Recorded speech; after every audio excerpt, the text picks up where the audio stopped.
Warlords. I'm your DarkBriton of the Runaways, and as always, we have my partner, Drew Senpai. Hey, my name is Drew. Okay, that was stupid. Go ahead. And today we have our top 11 Warlords. Yes, I know, that it should be a top 10. Why are we doing 11? We may as well. The CG Bukai have been disbanded anyway, so... Turn that shit up to 11, brother. You know what? I approve. Senpai. I approve of the energy. That's what I'm saying. So, for those who are new, we are the Runaway Warlords, a new troop here to the podcasting platform, and really just having some fun. And today we're just wanting to go over our top 10 former Shishibukai, since it's been disbanded. Spoilers, sorry for anime only watchers. Right. My fault. I said that, I was like, oh wait. But yeah. Well, you know what they say. Good things always have to come to an end. And when it comes to an end, sometimes military is. I live with that. Although I am interested in what this SSG is, but that will be a speculation video for another time. Alright. Let's get right into it, yeah. Alright, so we're going to jump on in. Now, number 11 is, not a surprise, for the 1.1% who might actually like this dude, I'm sorry, but now there really is nothing really redeemable. Like, maybe if he is Whitebeard's son, I highly doubt it. Drew, your thoughts? Who can we possibly be talking about? Who are you possibly thinking of? Who is this? Oh. A Weevil? I said Whitebeard's son. Oh, okay. Sorry. Okay, but Weevil is honestly, I don't know. He's ugly. He's not very funny. You know, we don't know anything about him, and he's already annoying. Already, which is very true. Yeah. I mean, obviously, well, we'll get into it in a different video, but there's no way he's Whitebeard's son, obviously. But it is just interesting, all of this. But yeah, I mean, we don't even... Yeah, go ahead. Now that we know more about the Rocks crew and everything that went on there, like, yes, apparently his mom and Whitebeard were on the same pirate ship, but I highly doubt it. Granted, he is a beast. Like, from what we've seen, he just demolishes people. But, no, overall... Not really a warlord worth. And you know what's really stupid?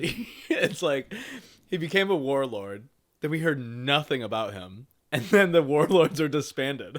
It's like, what the hell was the point of this guy? Well, he adds intrigue. He does add intrigue, and I'm interested to see what he can really do. If he has a devil fruit, or is he just brute strength and all that? So, right. Right. He adds intrigue, but not that much to talk about more. Yeah, man, we just know nothing. And his mom seems like one of those. How do they say? It's a stereotype in Japan of like this overbearing mother. It's like, oh, have you eaten your yeah. Anyway, it just the like dragon mom. There you go. Or Miss Christmas, stereotypical Miss dragon Christmas, mom. yeah. Yeah, that's a nightmare. But so moving on from the more depressing part of the list, going into number 10. Let's hear it. So we have Gecko Moria. Oh, good. Good. Okay. Yes. Now, granted, to those who don't know, we're technically a trio, but unfortunately, Doug's not here.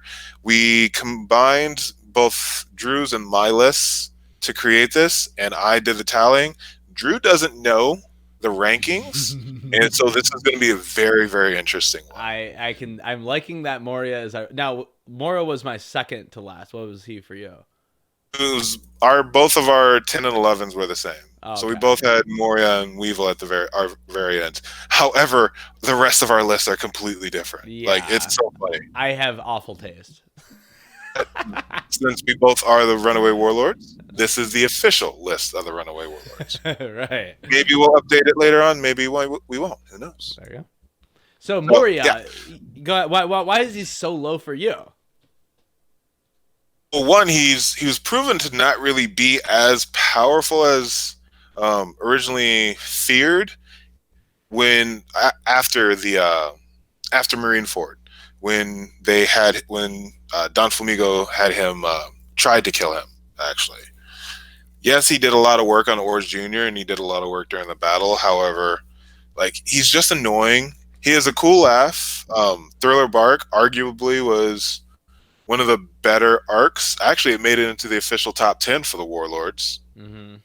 Well, shout out to Thriller Bark. But overall, like the fact that he was so lazy, like he wasn't, he was threatening, but not necessarily as threatening. And to be completely honest, Kuma took all of his like holy shit clout from that entire arc when he showed up after he was defeated. Yeah, So leaving the arc, even Moria was still just kind of like a joke, not like to be feared or anything.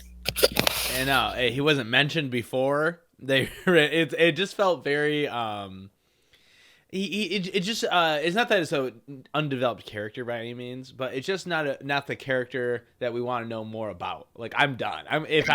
The next time I see Moria will be too soon. Actually, didn't he just die in the anime? He just died. No, we don't know. Oh, we don't know the manga. Okay. Well, we don't know.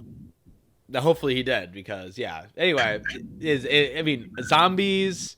That's his big thing, and he can only have the zombies because somebody else can patch them together, you know. So I mean, he's very dependent on I don't know, just not very other people. Yeah, and that's fair. All right, so moving on to number 9. Ready? Yeah. Now this is definitely where we're gonna start getting a little crazy. This is where it definitely is going to start getting fun. So number 9 is Buggy D Clown. Oh, okay. So you had it lower than. So you had it at your. So that's not too far off from what I had. He was like 7 for me. Dang, which sucks because actually I really like Buggy. We both had him low. What are you talking about? I know, but like he's a great character, but in general, to the story is just like he does not compare to the other 8. I know, man, but he's so fun. You know, he's gonna have a big impact later too. He's like one of the main characters. Great character. Mm-hmm. I mean, let's just start from the very beginning with Buggy D Clown. We met him in Orangetown. He seemed to be a threat. He was one of the first Devil Fruit users, and then we actually get to see other Devil Fruit users, and we find out that he's kind of a joke. And then we find him in Impel Down again, and then he goes on this very irritating arc. To be completely honest, you're talking about Impel Down. Oh right, you know what? My friend got to Impel Down and stopped watching One Piece. He was very like Impel Down. The latter part of Impel Down was very, very good. Starting it off was a little frustrating, and also the manga, the anime, started stretching episodes out around then. Right.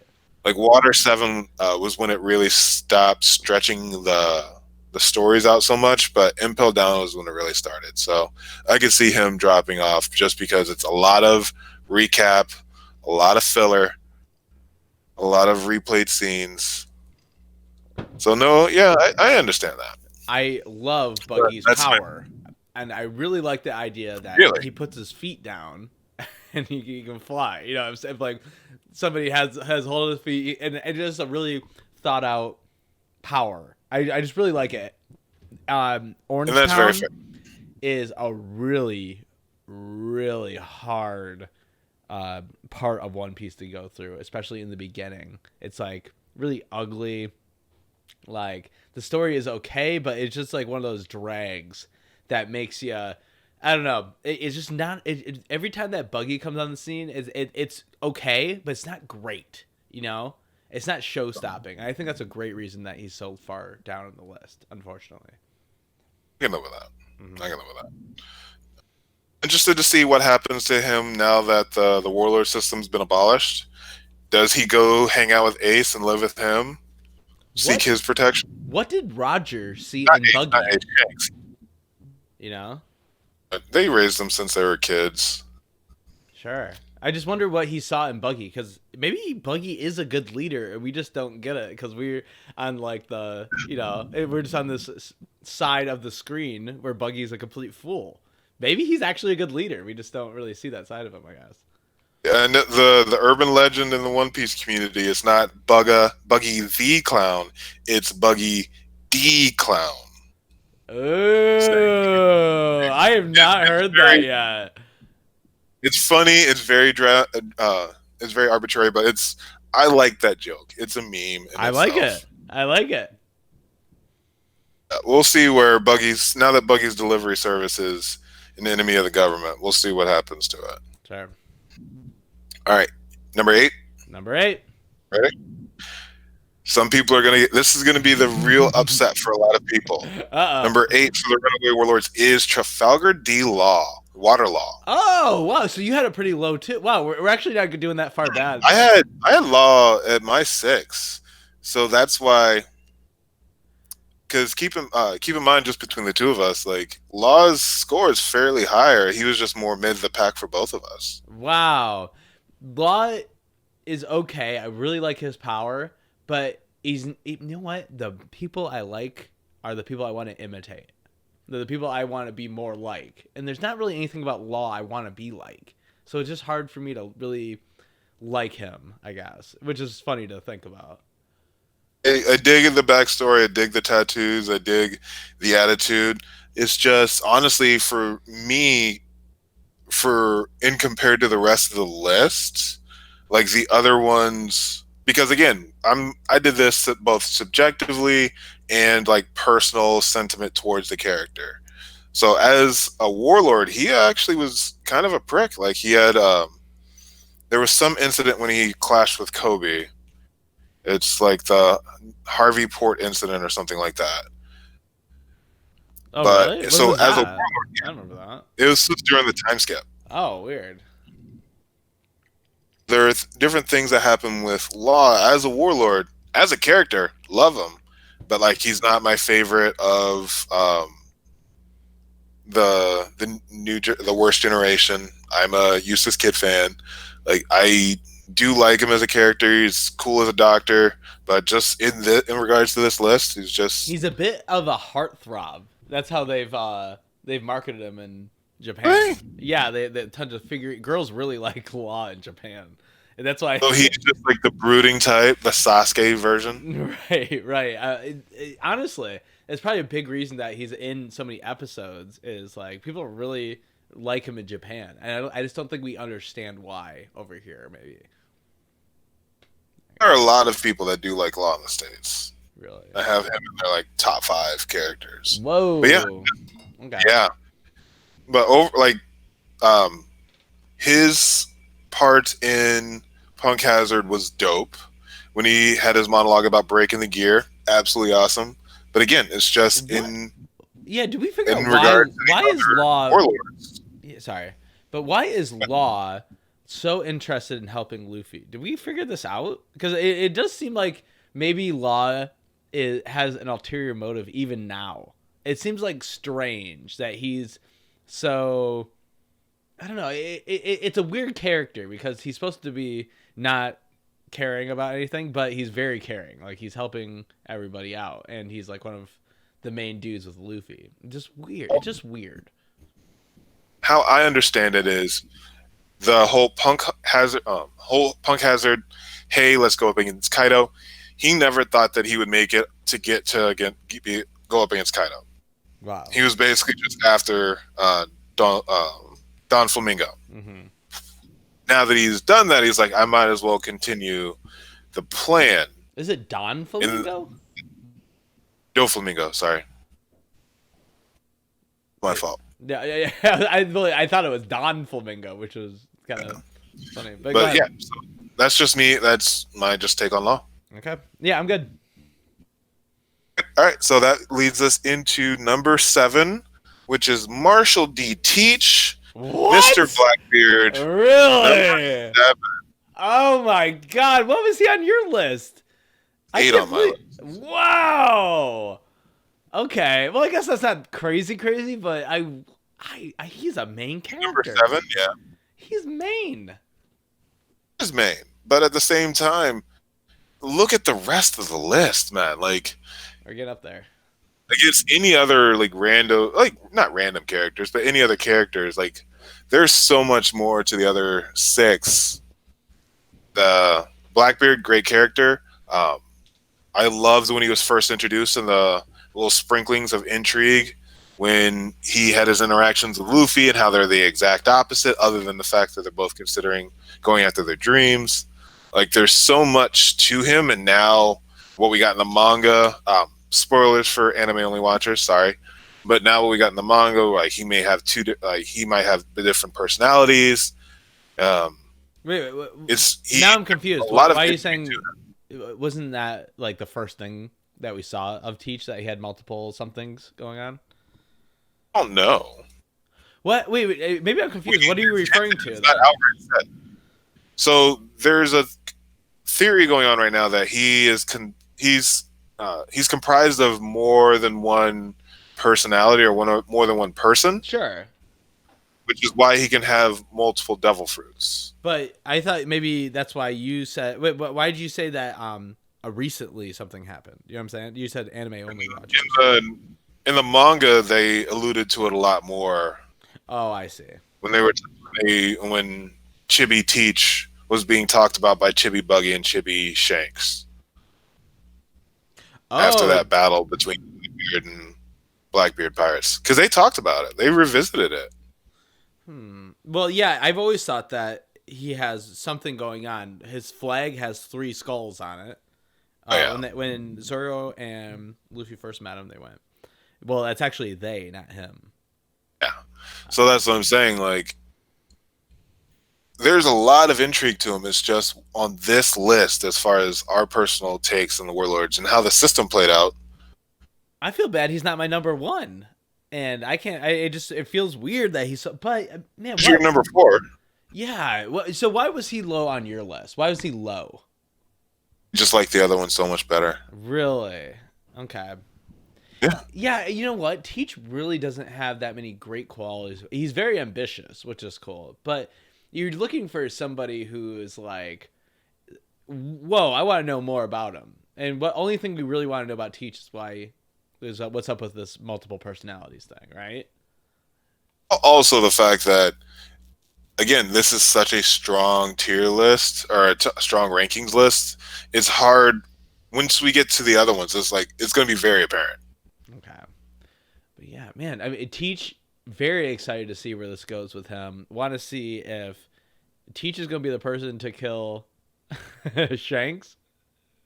You know? That would be pretty crazy. I feel like that's kind of what they're ramping up to, because Shanks has always been fearful of Teach. He's the one that gave him the scar, for God's sakes. And he went out of his way to try and warn Whitebeard to call Ace back just because of Teach. Who knows? Yeah. So that's our number 7. Are you ready for number 6? Let's go. Number 6 is Don Quixote Don Flamingo. Okay. Now, this 5 and 6 is going to be fun, because this is Don Flamingo is my number 1. Whoa. Yeah, and because you had him as your number 9. Oh my God, I am so low. He fell so hard. Dude, no, what? Can I swear? Do you think? Yeah, go ahead. Yeah, fuck Don Flamingo. Listen, okay, he was almost the reason I quit watching. Dressrosa was such a slog, and he is like I'm looking at it right now. I'm looking at my list. I'm looking at Doflamingo. It's like, ugh, that was such a long dang arc, and his power is a string. Great. Okay, I'm really gonna go in here. Great. He has strings, and it's like, oh, he has an awakened double fruit power. He can make everything strings. It's like, come on, can we have a cooler freaking person that is not wearing a damn Cheetos outfit? It's like, I do not. Yeah. Anyway, go ahead. About Doflamingo. I don't know what Cheetos outfit means, but that's what Doflamingo is to me. I honestly think he's one of the best villains that we've seen in general.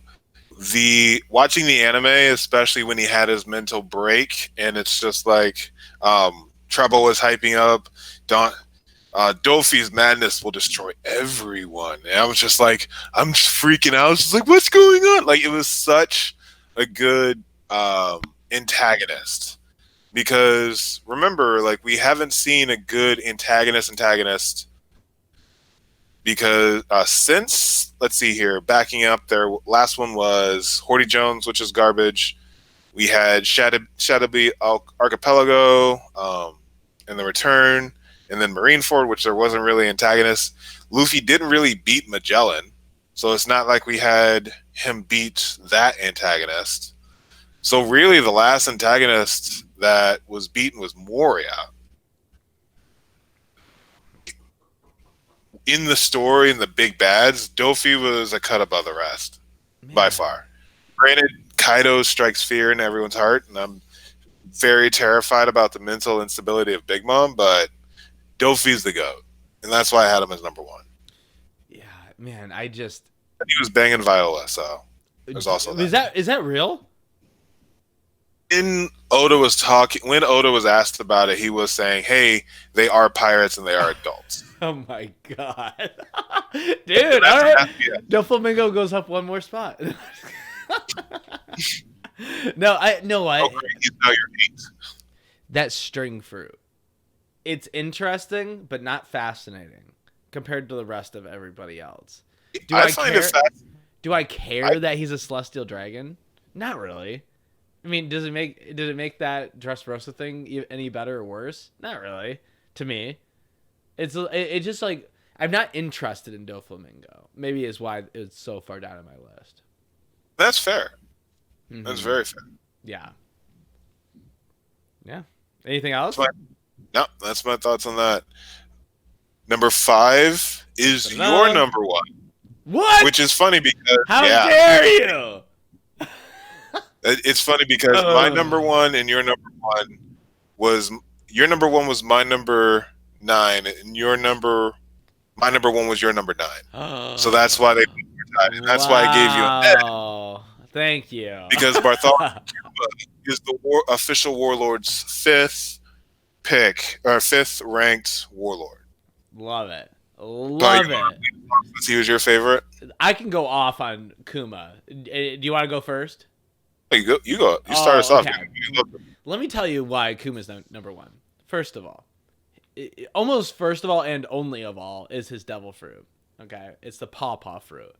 Now, it can reflect anything, and I think this is the coolest concept of all. Like, if you've seen 7 Deadly Sins, forget the main character in that one, but he can do something called full counter, and he just counters it, which is great.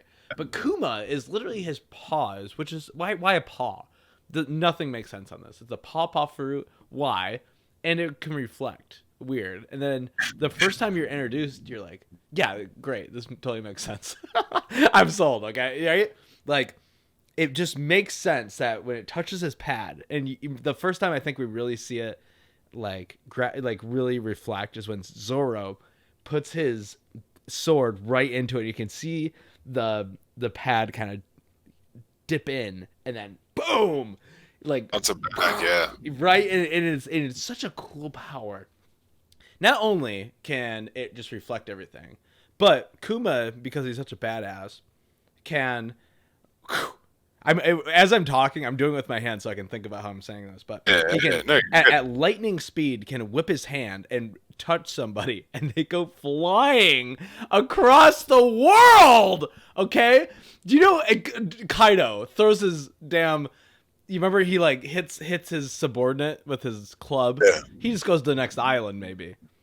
Freaking Kuma does it, and he goes like all the way around the world a couple times. Like, this dude, I think he's the strongest person in One Piece, apparently, because he can launch people across the world.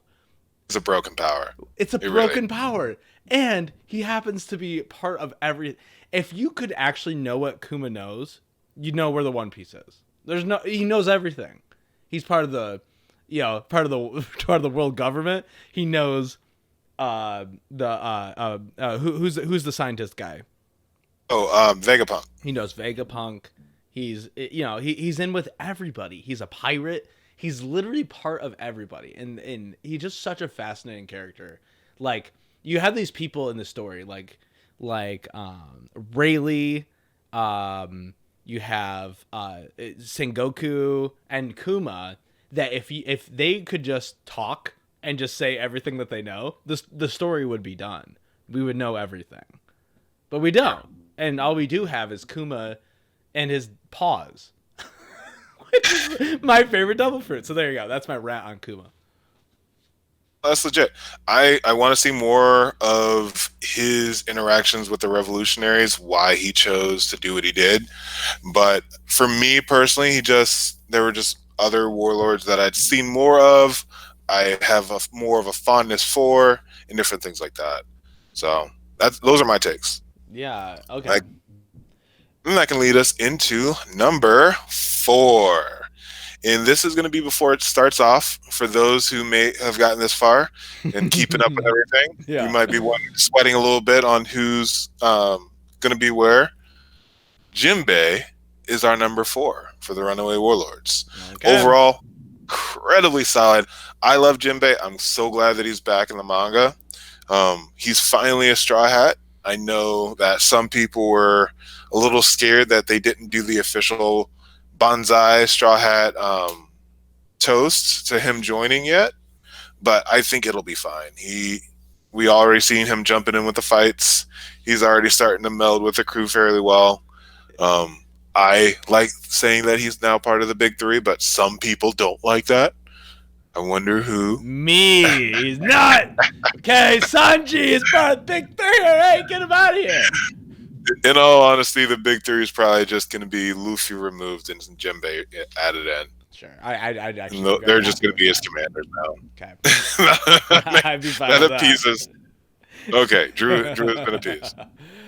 But yeah, for me, overall, it's just a great character. Everything with Arlong, and then we finally get to meet and see who he is in Impel Down.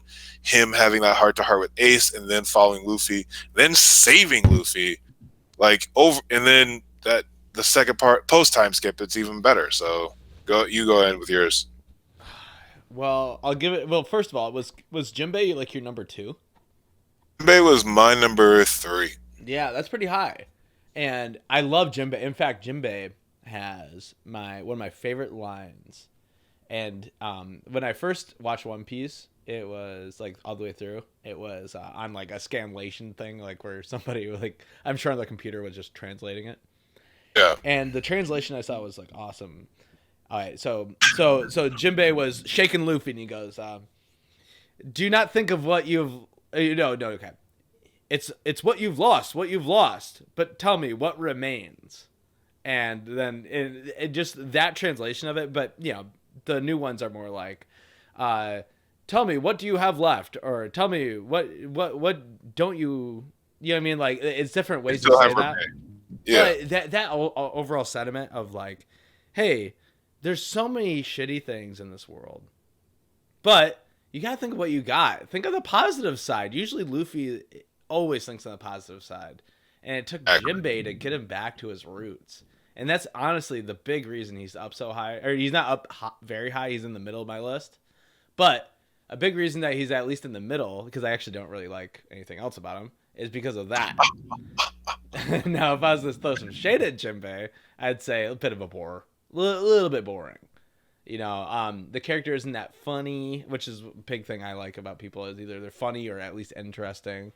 And Jinbei, he doesn't, he's not interesting to me, but I really like that ethos of it is, what remains, shaking Luffy, doesn't know the guy, but is very morally centered. So that's definitely a good reason to like Jinbei. Yeah. And the whole humor thing, I'll push back on just because of post time skip, because I think Jinbei's humor really comes of playing off of the Straw Hats, because he's more of a serious individual, but like, for instance, starting off when he was told his crew that he wanted to follow Luffy, and they're like, dude, you've been talking about him nonstop this entire time. And he's just like, have I really been talking about him that much? And he's like, he's not a Barto level fanboy, but he's a fanboy. Like, sure. so you can see a grown man just be like, "Oh, sorry, he's really cool. I really like the dude." And then, for instance, when they were in the mirror world and they're rushing towards the mirror for the wedding. The gun had just gone off. Sanji had just missed being hit, and Luffy is passed the fuck out.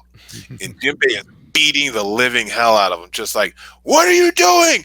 That was hilarious, and that's what I'm saying. I'm going to push back because Jinbei's real humor comes in him being the serious one. Because keep in mind, out of all the Straw Hats, the only real serious ones are Nami and Robin. Maybe sometimes Frankie, sometimes Zoro. Whoa, how would you put Zoro or Frankie in there? Frankie's as far as the voice of reason, he's fairly serious. Really? Oh, I haven't thought Oh, about I that. do. I think that. I guess He's a pervert, but he's still a voice of reason. Jinbei we gotta is do a more Straw Hat top 10. finally mature.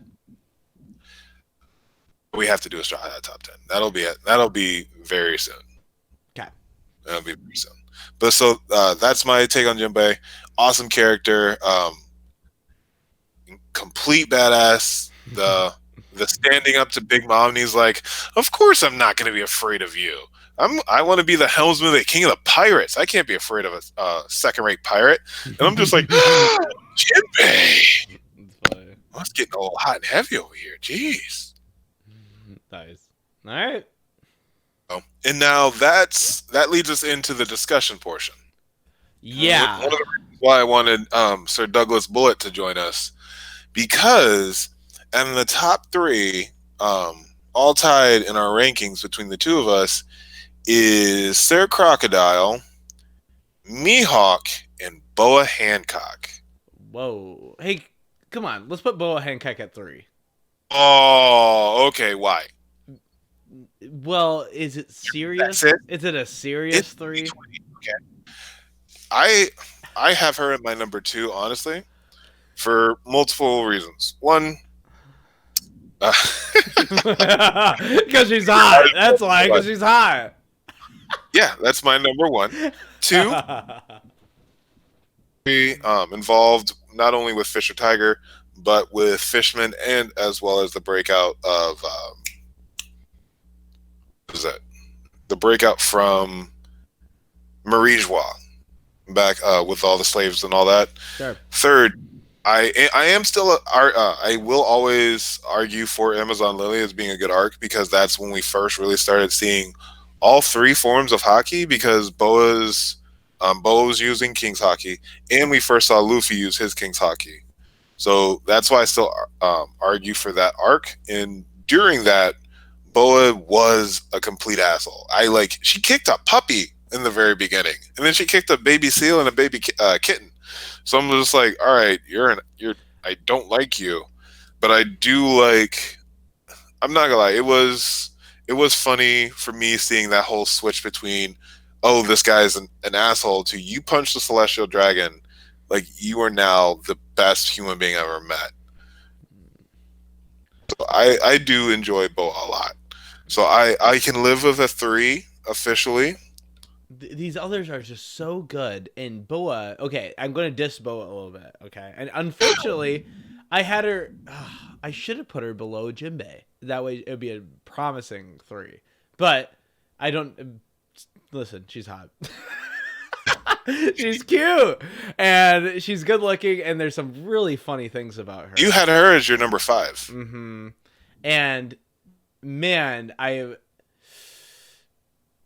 it's hurting me not to now look at it and say she's up on Jinbei. Listen, okay, you said all the good things about Boa. I might as well be negative, right? That we have a little bit of dichotomy here. So Boa, she's hot. Okay, let's put her number 1. No, solid 3 is fine. Solid 3 is fine. Well, Boa, you're gonna argue over the other 2 then. She doesn't have ambition. She's a preserver. She's somebody who is not of she's not goal oriented, right? She's trying to preserve her island. She's trying to get married with Luffy. She's trying to keep her status as a warlord. Very preservative kind of person. And that's not the kind of person I am. And like I said, I like characters who I want to be. And Boa's just not one of those people. Even though she's very cute, very funny, and that's why she's so high up on my list. But that is definitely a great reason I don't think she's going to be in the top 3, maybe. Or, not at least 1. I think for the Warlords list, she is top 3. So I can acquiesce to your request and put her at 3. Okay. And I will, hey, tell you what, you pick number 2 then. But who's left here? Left? Yes. I'm not going to pick number 3, but we're still going to discuss it. It's Mihawk, Crocodile. I'm not going to let you pick number 1. What are you talking about? Well, whoever picks number 2 picks number 1. Oh. Yeah. I like how you big brain played me. Well, Bo is number 3. Let's just do it right there. Bo is number 3. Okay. I do want to hear your thoughts between Mihawk and Crocodile. Okay. I'll go real quick then. Okay. Okay. So Crocodile and Mihawk. It's a battle between 1 and 2. Honestly, gosh dang, Mihawk is going to be number 1. This is why. Crocodile, the reason he's my number 2. The reason that Crocodile is actually above Mihawk in my list is because Alabasta is the reason I really got into One Piece. I got through all those episodes and I was like, kind of into it. And then after the Alabasta arc, I was like, yes, baby, I am sold. Let's go through these 800 episodes at the time. And let's push to the end because this is awesome. I love this story. And Alabasta is one of the big reasons. Love his devil fruit. The sand. I just like he even added another thing. You can dry people, which is kind of cool. You can fly, dry people. He actually has a hook, which is very piratey. And you know what? If you're to pick Crocodile's brain, as far as like the story of One Piece, he'd probably know a couple extra things that we didn't know right now. Yeah. Well, during Marineford, we found out that he had crossed paths with Whitebeard, and Whitebeard's the one who gave him the scar across his face. And then he had a run-in with Ivankov, and Ivankov knows a secret about him, which leaves me just like, interesting. What is the secret, Croco boy? Well, because that's what he kept calling him. So I'm just like, okay. There's some great theories on that. For instance, that Crocodile is. Should we know? Oh yeah, who is Zoro's? Or what's her name? She's Louise. Anyway, there's some great theories that he is her. Insane. Yeah, because they were at the same place. Because she always wanted to be a guy. They were at the same place at the same time.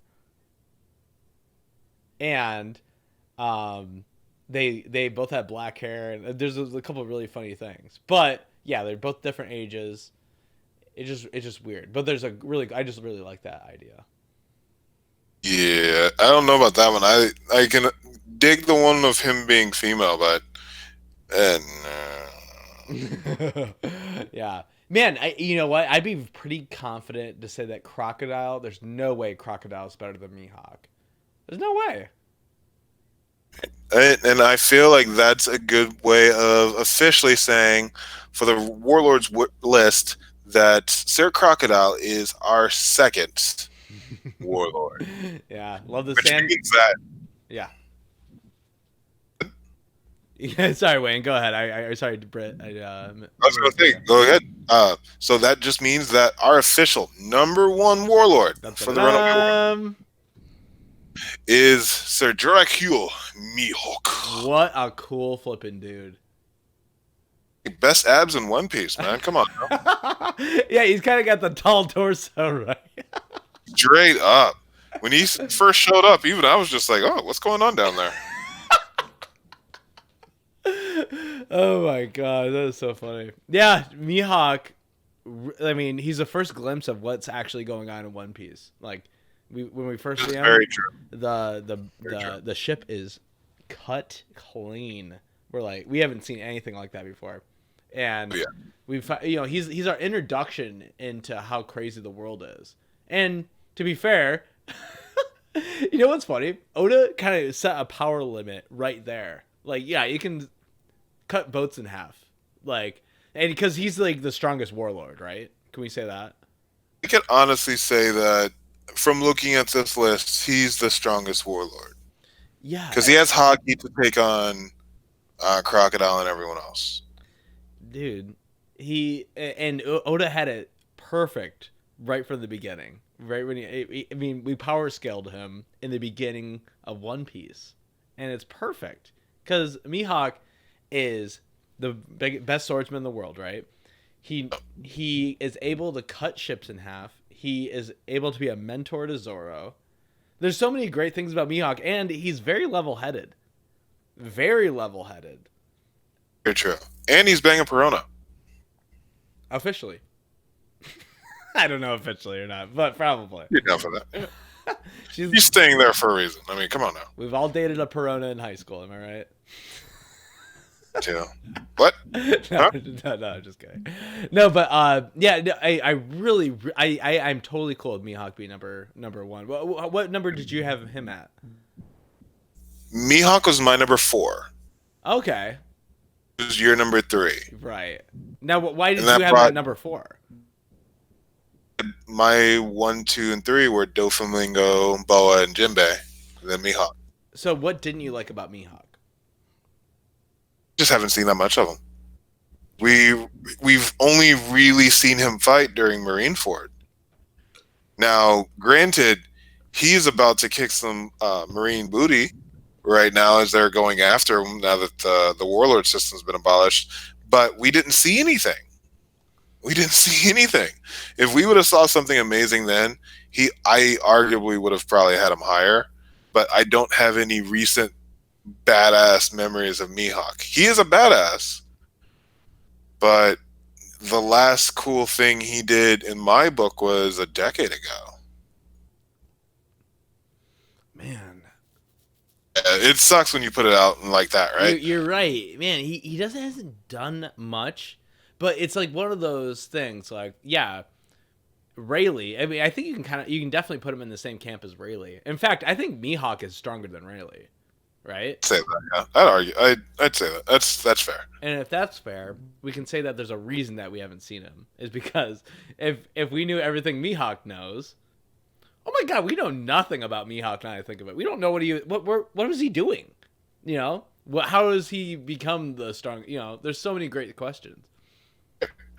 So he's shrouded in mystery. He is a great number 1 because, one, he has been a part of the story since the very beginning, not only wrapped up in Zoro's story of being the strongest, but again, to your point, being able to show us what the world of One Piece really looked like.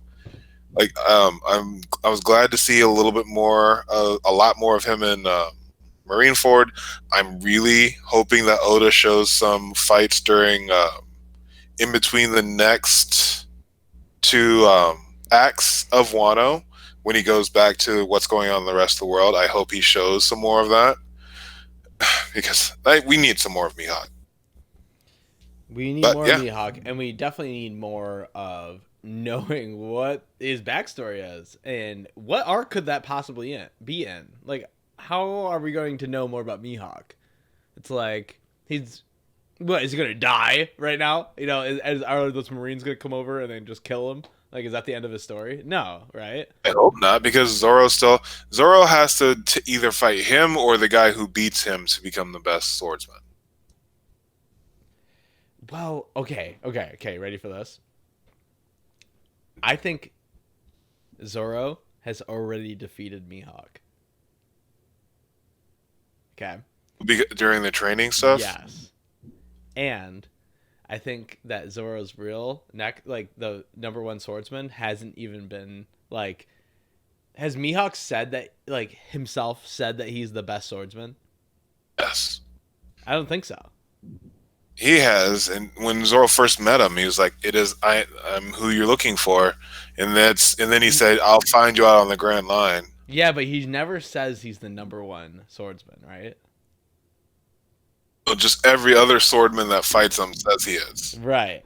I think that Zoro has already defeated him, and his battle scar is his eye, and what we don't see is that Mihawk has a bigger scar. Okay? This is a weird theory of mine, okay? But I think that Zoro has already defeated Mihawk, and that Zoro has one more boss, and that is one of the Gorosei, the guy with the Katetsu #1. That is my big theory. Okay, boom. All right, maybe we should make that into a video. But yeah, We don't argue over that one. yeah, I think that Mihawk is very powerful, but Zoro has not even seen his cap yet. Like, we literally haven't seen it. And if that's the case, then we also know that there's no way Zoro left without challenging Mihawk to the death one more time. You know what I mean? Maybe. What, he's just gonna leave? You know? He's just, oh, all right, Up and take off. see you, Mihawk, you're my goal my whole life. See you later. He's already defeated Mihawk, and he's on to the Gorosei. That's my theory. Yeah. And that's a nice theory to wrap up our top 11. Any thoughts on the rest of the list? I Senpai? gotta say, I know my list was a little wacky. Okay, I had a couple. I had Doflamingo very low. I get it, but I'm very happy with our list so far. Yeah, this is very strong. Yeah, Mihawk deserves it for he just really interesting. I know I started rambling for a while, but okay. We do. Rambling Warlords. True that. I'm good. How about you?